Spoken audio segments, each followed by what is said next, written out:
తమను తామే జడ్జీలుగా చీఫ్ జస్టిస్లుగా ఎంపిక చేసుకునే మహానుభావులు మన న్యాయమూర్తులు. అయినా సరే జనం చేత ప్రత్యక్షంగా ఎన్నుకోబడే ఎమ్మెల్యేలు, ఎంపీలు, ప్రధాని పరోక్షంగా ఎన్నుకోబడే గవర్నర్లు, ఉపరాష్ట్రపతి, రాష్ట్రపతి ఇలా అందరికీ హుకుంలు జారీ చేస్తూ ఉంటారు. ఇంతకాలం ఇలాగో సాగిపోయింది. ఎట్టకేలకు ఇప్పుడు మాత్రం న్యాయం కోసం న్యాయమూర్తులను కూడా ఎదురు ప్రశ్నించే సమయం ఆసన్నమైంది.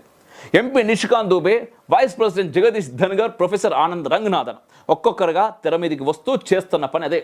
ప్రజాస్వామ్యంలో ప్రశ్నలకు ఎవ్వరూ అతీతులు కాదబ్బా. సుప్రీంకోర్టు కూడా ఖచ్చితంగా అండ్ మీకు కూడా నాకు తెలిసి చాలా క్వశ్చన్స్ ఉంటాయి, చాలా ప్రశ్నలు ఉన్నాయి. అవన్నీ కామెంట్ రూపంలో తెలియజేయరు, చదువుతా, నాకు కూడా తెలుస్తూ ఉంటుంది కదా కొంత. అండ్ ఈ వీడియో పైన కూడా మీ అభిప్రాయాలు తప్పకుండా తెలియజేయండి. ఈ వీడియో నచ్చితే లైక్ చేయండి, షేర్ కూడా చేయండి. మన ఛానల్ ఇంకా సబ్స్క్రైబ్ చేసుకోకపోతే మాత్రం చేపిరబ్బా. జై హింద్, మేరా భారత్ మహాన్.